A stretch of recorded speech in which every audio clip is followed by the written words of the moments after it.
What's going on, guys? The Comics Kid 2099 here. Today, I want to talk to you about one of the worst movies that I have seen probably since Survival of the Dead, which was just a couple weeks ago. Jurassic Park 2, although I guess it's not called that. I guess it's just called The Lost World Jurassic Park. Not even a colon. It's just The Lost World Jurassic Park. No colon or anything. This is a weird title for a sequel. I guess I'm going to start off just nitpicking the crap out of this thing. So, Arthur Conan Doyle, well known as the creator of Sherlock Holmes, he wrote a book called The Lost World, which had dinosaurs and people discovering this underground cavern with dinosaurs. And there was even a film adaptation of this book. Apparently, Michael Crichton, who wrote the novel Jurassic Park, which the first movie was based on, he also wrote a sequel called The Lost World. And apparently, he was deliberately calling back to the Arthur Conan Doyle novel. I don't care if that's what the book is called. Don't do that. That's confusing. When you have two novels called The Lost World and both of them involve dinosaurs interacting with people in the present day. Admittedly, the Arthur Conan Doyle one was written in the 1800s, but it was still the present day at the time. So don't do that. And I was telling my dad, I was watching it with my parents, and they say, we're at the Lost World. And I said, it's not really a lost world, it's a lost island, if anything. And I was looking on Internet Database after I said that, and sure enough, they considered calling this the Lost Island. And I think that would have been just as cool. Yeah, that's weird. But anyway, I'm not even the biggest Jurassic Park fan, and that might be heresy. A lot of people on the planet are huge Steven Spielberg fans, and I don't think I can say that I am. I like the Indiana Jones movies okay, and I feel like that's equal parts Steven Spielberg and George Lucas. So I don't know if I can say, yeah, those Steven Spielberg movies are great. I think I can say I like those Indiana Jones movies, and whoever is responsible for those, let's just let the chips fall wherever they fall. But E.T., I've seen it once, and I was a kid. I remember almost nothing about it. He did, I think, Close Encounters of a Third Kind. I've never seen that movie. He did Jaws. I've never seen Jaws. He's done a lot of stuff that I've never seen before. I've never seen Schindler's List. He's done the first two Jurassic Park movies, and then I don't think he had much, if anything, to do with any of the others. And I watched Jurassic Park just a couple of days ago, didn't think much of it, and then I watched this one and thought even less of it. And I guess I should go ahead and get into my history with the Jurassic Park movies, because I actually saw a couple of these out of order. When I was in 7th grade, which would have been 2001, I saw the third Jurassic Park movie, or I'd say I saw it. What they would do when I was in school, the entire school year was divided up into 4 quarters, divided up by 2-week breaks. And so near the end of each quarter, a lot of times the teacher would throw a movie on so that they could grade our final exams and all of the lingering assignments that hadn't been graded, because, let's be honest, the teachers want to take a 2-week break also. They don't want to spend their vacation grading papers. So they would put something on the TV to distract the classroom so that they could do their work. And a lot of times the students wouldn't really pay full attention to the movie. They might group off and play cards while the movie is going on. And I had my group of friends that I would play cards with around this time. So I was watching Jurassic Park 3, but again, that was in 7th grade, almost 20 years ago. Wow, okay, sorry. I'm an old man. So anyway, that was a long time ago. I don't remember a lot about that movie. And then, when I was in 9th grade, I saw Jurassic Park 1. Again, similar situation. It was toward the end of one of the quarters, might have even been towards the end of the year, and it was in a biology class, and we were watching Jurassic Park. And it wasn't because of biology that we were watching it. That had nothing to do with it. It was just, hey, let's throw this pretty inoffensive movie on. It might have an occasional word, but these are 9th graders. They've said worse. And so I saw 3, and then a couple years later, I saw 1. And these movies were actually longer than the class period, so I doubt that we even finished the movie in either case. I was familiar with 3, and I was familiar with 1, and then the other day, like 2 days ago, I saw, for the first time in full, Jurassic Park 1. Thought it was okay. I'm not doing a video on that. I didn't think it was just the greatest. I think that if the visual effects weren't as good, there would not have been 4 sequels to that movie, and people would not remember it fondly today. I think the characters are all pretty flat. I think the character interactions are all pretty sloppy and pretty choreographed, very much so. You can tell the direction the story is going pretty early on, and maybe that's what he was going for. I don't know. I thought the movie was just fine. It wasn't great. I didn't think, again, that might be heresy. People may worship the ground that Steven Spielberg walks on. I do not. And then I saw this movie, The Lost World Jurassic Park, no colon, and it is so much worse than the first one. Wow. And I'm going to be watching Jurassic Park 3 after I film this video, so maybe I'll have a different opinion on that. I remember enjoying it when I was in 7th grade, but this movie features the return of Jeff Goldblum's character, Ian Malcolm, and I never understood why he is in these movies. Not Jeff Goldblum. I'm sure he enjoyed these movies okay, but I never understood why. So in the first movie, this guy, I can't remember the actor's name, but he was in The Great Escape, the movie, and he is like this evil version of Walt Disney. He wants to build this theme park where kids and families can go and look at dinosaurs, and everyone is telling him, this is a bad idea. You already had someone to die. And he says, don't worry, we've got everything figured out. Nothing is going to go wrong, and then absolutely everything goes wrong. And you have Laura Dern, who is a botanist, I think, and then you have Sam Neill, who is a archaeologist or a paleontologist. They're digging for dinosaur fossils at the beginning of the movie, so I don't know what his exact title is. And then you have Ian Malcolm, played by Jeff Goldblum, who studies chaos theory. I don't know why you need someone who studies chaos theory to come and sign off on your park and say, this is a good idea. I don't understand why he is here. A botanist who studies flora from 1,000 billion zillion years ago, sure.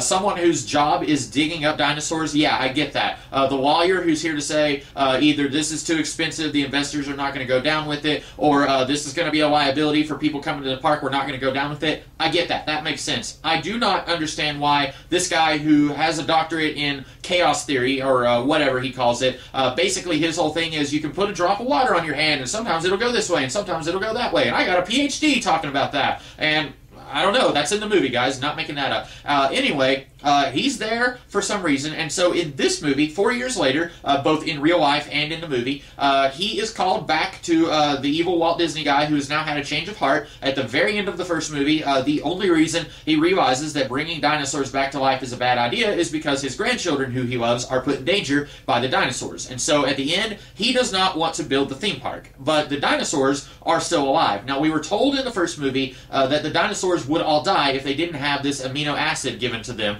periodically, and we find out in the first movie that because they use frog DNA to fill in the missing gaps of the DNA strands that they didn't have when they were cloning these dinosaurs, and there's this type of frog that can change its sex in order to procreate and spawn, the dinosaurs who they did not plan on mating and creating more dinosaurs are now able to mate and create more dinosaurs. And then in this one, we are told, yeah, that amino acid thing, that was a real bummer. It turns out that wasn't a big deal at all. The dinosaurs just overcame that. And we're not explained why. At least we are given a reason why the dinosaurs are able to make more dinosaurs, because of the frog thing. We're given a reason there. We're not given a reason for the amino acid thing, but now evil Walt Disney, he takes all the dinosaurs and puts them on this island where they can live without humanity and they can just kind of be by themselves. But for some reason, he has sent Julianne Moore and this one guy, I can't remember who all's with Julianne Moore at the beginning. There's a few people who are with her on the island, I think, and then Jeff Goldblum goes with Vince Vaughn and this other guy who he was in the Man of Steel movie. He played Dr. Emil Hamilton. That might be the biggest thing that he's known for. I recognized him from a few other things. I think he was in an episode of Burn Notice. He might have been in an episode of Leverage. He's kind of a character actor on TV.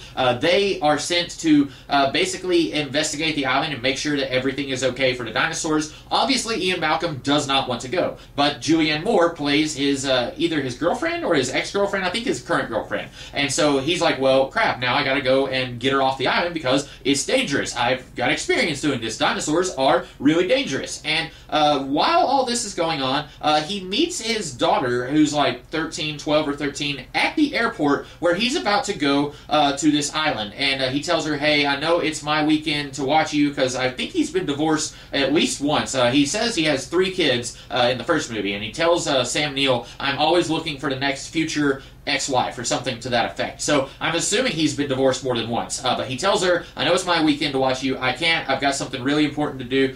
For some reason, he doesn't tell her that his girlfriend, her sort of stepmom, he doesn't tell her she's on this island with dinosaurs. I've got to go and rescue her because it's really dangerous. He doesn't tell her what he's got to do that's important, and she basically says, you never want to watch me. It's weird because I don't really know what the relationship is between these two. At the beginning, when we we first see them talking to each other, he says, I thought we had a pretty good relationship here going. You know, it was a little rough at first, but now we've kind of got things working out. And I should mention, she's black, and Jeff Goldblum is not. Now, I don't know if she is his actual biological daughter. It really doesn't matter, but she doesn't look mulatto, and it's not a big deal, but I was just curious, is she his stepdaughter that he still has split custody with? That would be a little weird. And at one point, someone else in the movie even says, is there a family resemblance here? So I'm sure in the book, actually now that I think of it, in the book they mentioned that her best friend was also part of this story, and I have no idea how that works out, and her best friend was black and she was not. And here I guess they just kind of combined those two characters. But anyway, he tells her, listen, I need you to go with someone else, Carrie or something. It's a character we don't see. I need you to go with her. And then he tells her at one point, don't listen to me. And I don't know what he was talking about at that point, because by this point I was already starting to see the seams in this movie. And then she sneaks on the plane or the boat. We see them get there by boat, but I think they got to the boat by truck. So I don't know how she snuck on, but she sneaks onto this trip. And as soon as I saw this character, I said, oh no, the annoying kid is going to sneak on and provide more moments of danger, and I hate that. I hated that the two kids were put in danger in the first movie. I hated that this kid was there, and I already know there's going to be a kid in the third movie. I'm assuming the Chris Pratt movies also have some stupid kid who's put in danger. But anyway, she sneaks aboard the mission to go back and possibly rescue Julianne Moore, or just go there to help her with her research, because I think Ian Malcolm, the only reason he's there is to tell Julianne Moore, hey, it's really dangerous here, you need to get off this island. And he gets there and she says, no, I'm fine, I want to keep doing my research. And her whole thing is trying to prove to the world that dinosaurs are not as dangerous as everyone thinks they are. And for some reason, she doesn't want to listen to her boyfriend, who has had actual dinosaur experience in the first movie, and he knows these things will try to kill you. And at one point he mentions 3 people died in the previous movie, and I don't think that's true. I think 5 people died. There was one person who died before the events, or leading into the events of the main part of the movie, and then you had Newman from Seinfeld, you had Samuel L. Jackson, you had, I think, the game warden, the one who said clever girl, and then you had the lawyer, and so that's 5 people, right? That adds up to 5, but Jeff Goldblum is talking to evil Walt Disney's nephew, and he says, your company covered up these 3 people who died. So possibly one of them didn't die? I don't know. I don't think we saw all of them die, but since they didn't get off the island with the main cast from the first one, maybe they some of them survived. I don't know. We never see them again, so I think it's safe to assume they did die. But anyway, for some reason, Julianne Moore doesn't believe her boyfriend, who says dinosaurs are really dangerous. And then, over the course of the movie, I guess she discovers that dinosaurs are dangerous. Although it's a weird thing where she specifically wants to prove that a Tyrannosaurus Rex does have maternal instincts. Because some guy in the early years of dinosaur discovery said that a Tyrannosaurus Rex would abandon its young. And she and everyone else finds out that's not true in this movie. But then she also is scared of dinosaurs by the end of the movie. So I don't know if she's learned her lesson, or if it's kind of, I was right, T-Rex does have maternal instincts. I really don't know. But anyway, they are here. Like I said, Vince Vaughn, Dr. Hamilton from Man of Steel, Julianne Moore, Jeff Goldblum, and Jeff Goldblum's daughter are all here. And then a whole bunch of other people come here with Dr. Evil Walt Disney's nephew. He's there, and the old man from James and the Giant Peach. It's the guy who's been in 1,000 movies that you've probably seen. He was in Inception. He was in Clash of the Titans, the remake. I can't think of anything else he's been in. The main thing I know him from was the James and the Giant Peach movie from the 90s. He was the one who gave James the little green crawly things. He's here, and he wants to trophy kill a T-Rex. And my biggest problem with this movie is that none of the characters are consistent, with maybe the exception of Jeff Goldblum himself. He pretty consistently doesn't like dinosaurs. He thinks they're dangerous, and by the end of the movie, he still thinks that. But every other character in this movie, their characterizations turn on a dime, and it makes no sense.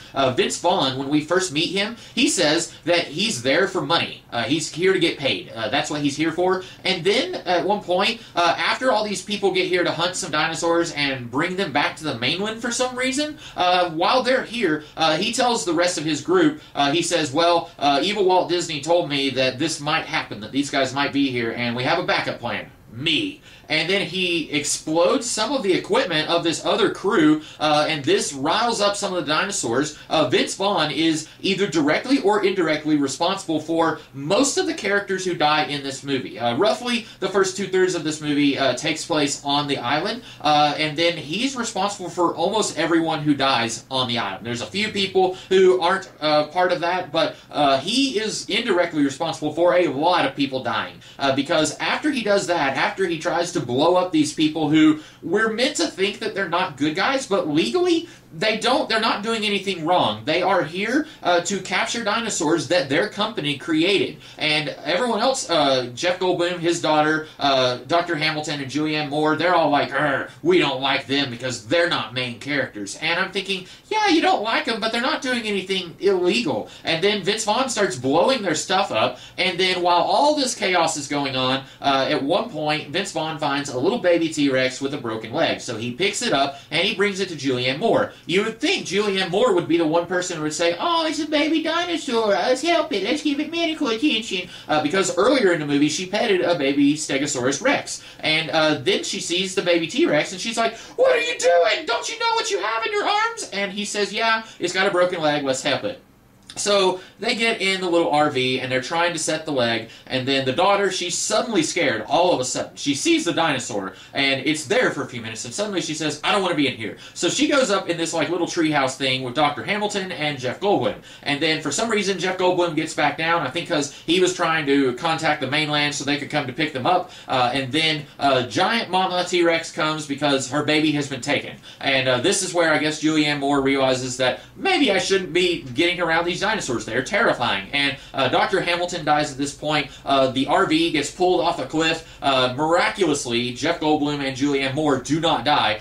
They are hanging by a rope. Both the front and the back of the RV have been knocked off, and the rope has gone through the RV and is attached to a tree stump, I think. And then the RV flies off the cliff and goes around Julianne Moore and Jeff Goldblum and doesn't hit them on the way down. It's very miraculous that this rope doesn't sway 1 inch to the left and these guys get killed by this careening RV that's being taken by gravity. Somehow they survive, and then the old man from James and the Giant Peach, he saves their life, which I'm on board with that. These guys, the movie wants us to think that they're not very likable, but so far, they haven't done anything wrong. It's our protagonists who are the ones who have done all the stupid stuff, and so then we kind of get a little bit of confrontation between Vince Vaughn and Peter Stormare, and we find out Vince Vaughn is part of this group called Earth First, which is basically environmental terrorists, and I had to look that up. Turns out that's a real organization that was founded back in the 70s, but apparently he's part of that. I don't know if Dr. Evil Walt Disney actually knew that Vince Vaughn was part of that. I have no idea. But like I said, characterization will turn on a dime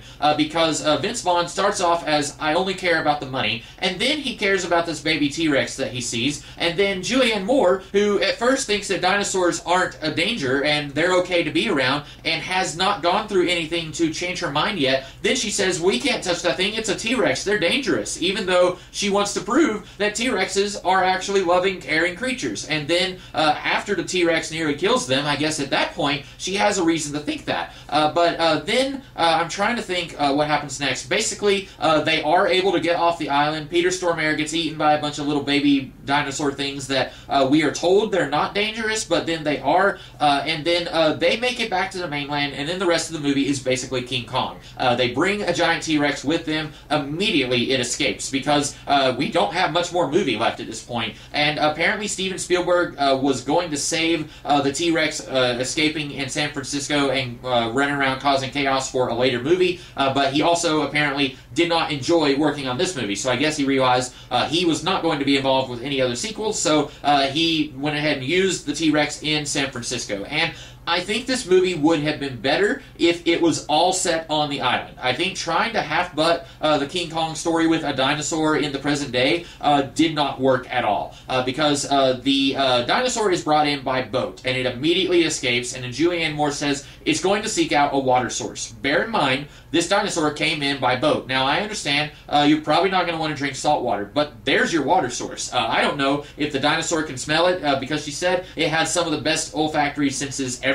So maybe it can smell the salt and it wants to go and drink something else. You will never guess what the dinosaur drinks. a swimming pool with chlorine. That is not drinkable. That stuff is disgusting. I don't know if it will kill you, but it certainly isn't drinkable water. I don't think it's good to drink that stuff, but the dinosaur seeks out a swimming pool. I don't know where the nearest freshwater source is in San Diego, but I wouldn't think that a T-Rex would want to drink chlorine water. It can smell that it's not real water. But anyway, they are able to, Jeff Goldblum and Julianne Moore. By the way, Vince Vaughn just completely disappears from the movie. After they leave the island, we don't see him again. I don't know what happened to him. I am not making this up. He just disappears, and we do not see him ever again. Julianne Moore and Jeff Goldblum, they kidnap the little baby dinosaur with the broken leg, and they're going to drive around with a convertible so that the mama dinosaur smells her baby, and then they're going to try and get it back in the boat so that they can close the lid and then get it away from the mainland. And I guess it works, and then the nephew of evil Walt Disney, he gets eaten, and I guess the movie's trying to say, well, he's a bad guy because he's bringing dinosaurs back to the mainland, and Jeff Goldblum says, this is going to blow up in your face, and when it does, I'm going to be there. And then at one point, after the dinosaur escapes, Jeff Goldblum, like, sinisterly leans in behind the nephew and says something like, I'm here. And I was thinking, come on, movie, we get it. He's here, we see that this thing is blown up in his face, you don't have to call back to that scene. We get that Jeff Goldblum is here and he's going to try and clean this up. But the nephew guy, he gets eaten, and then the movie ends with evil Walt Disney, who I guess isn't evil anymore, but he was just really morally compromised in the first movie, so I'm going to keep calling him that.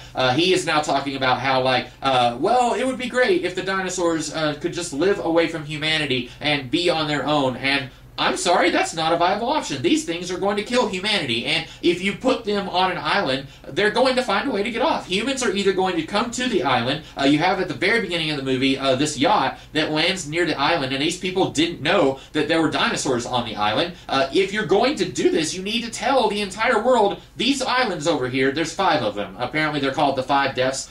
These islands over here have dinosaurs on them. Do not go near these islands. But this family at the beginning of the movie doesn't know about this. But he says as long as humanity stays away from the dinosaurs, they'll be fine. The movie ends with a pterodactyl or a pterodon. I don't know the difference. So all you dinosaur nerds out there, please don't comment, oh, it's a pterodon, you fool. I don't know. So a pterodactyl shows up. It's like the last thing we see in the movie. Guess what a pterodactyl has? Wings. It can fly away. It could go to the mainland if it wanted to. Say goodbye to all of your outdoor pets because this pterodactyl is going to come and eat it. John Hammond, that's the character's name. I don't remember the actor's name. He's saying, yeah, the dinosaurs are fine if they just stay on their island. Probably the stupidest thing that we've seen in this entire movie of stupid things because the first movie ends with pterodons or pterodactyls flying away from the island. And now we're told that it'll be fine if they all stay on the island. This movie stinks. I hate it so much.